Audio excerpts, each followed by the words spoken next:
Good morning students, मैं LVRN online teaching class से आपका स्वागत करती हूँ।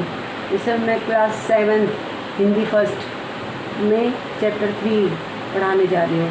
जैसे कि बच्चों आपको मालूम होगा कि मैंने ये आप लोगों को होमवर्क दिया था, लेकिन शायद आप लोगों ने नहीं किया है। अगर आप लोगों ने नहीं किया है तो मैंने ये शब्दार्थ लिख दिए हैं और अब मैं आपको पढ़ाने जा रही हूँ। इसको अपनी कॉपी पे लिख लीजिएगा और आगे क्वेश्चन आंसर कीजिएगा। पाठ का नाम है सच्चे शिष्य के बनने के गुण। जैसा कि लेखक ने लिखा है कि एक सच्चे शिष्य में कौन कौन से गुण होने चाहिए।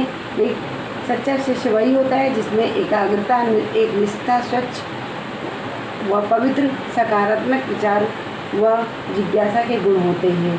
धार्मिक होने के लिए तन, मन और वचन की शुद्धता नितांत आवश्यक है। अपवित्र आत्मा कभी यथार्थ धार्मिक नहीं हो सकती।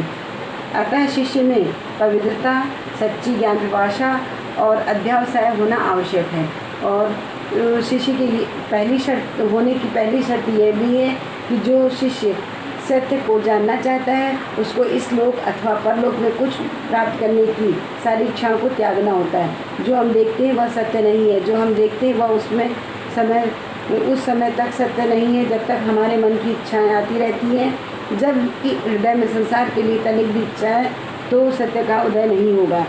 प्रेम, सत्य तथा निस्वार्थ नैतिकता संबंधी अलंकारिक वर्णन मात्र नहीं है, वरन शक्ति की महान अभिव्यक्ति होने के कारण भी हमारे सर्वोच्च आदर्श हैं।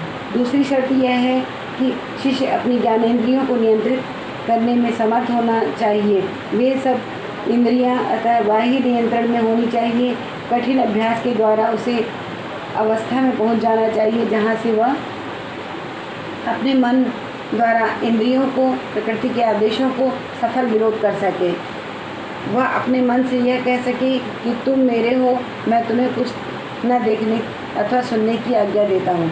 और तीसरी शर्त यह है कि शिष्य की सहन शक्ति भी महान होनी चाहिए। हम देखते हैं कि जब हम सब बातें ठीक ठाक से चलती रहती है तो मन ठीक प्रकार से व्यवहार करता है, पर जब कोई बात बिगड़ जाती है तो हमारा मन संतुलन खो देता है। यह ठीक नहीं है। सारी बुराई और दुख को कष्ट की एक आह के बिना, दुख के विरोध में निराकरण के और प्रतिशोध के लिए विचार के बिना सहन करना चाहिए, और यही सच्ची सहन शक्ति है। सच्चे शिष्य का एक ये भी गुण होना चाहिए कि गुरु की आज्ञा का पालन और ब्रह्मचर्य की रक्षा करे। यही सफलता का रहस्य है।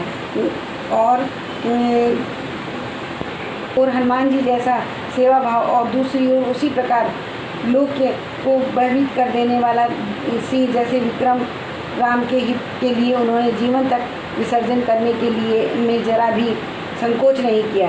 राम की सेवा के अतिरिक्त अन्य सभी विषयों के प्रति उपेक्षा, यहाँ तक कि ब्रह्मत्व, शिवत्व प्राप्त के प्रति उपेक्षा, केवल रघुनाथ के उपदेश का ही पालन जीवन का एकमात्र व्रत। उसी प्रकार एक निष्ठ होना ही चाहिए। इसी प्रकार बच्चों, आपने देखा कि हमें शिष्य बनने में कौन कौन से गुण होने चाहिए, तभी एक अच्छा बच्चा बन सकता है और अच्छा शिष्य बन सकता है।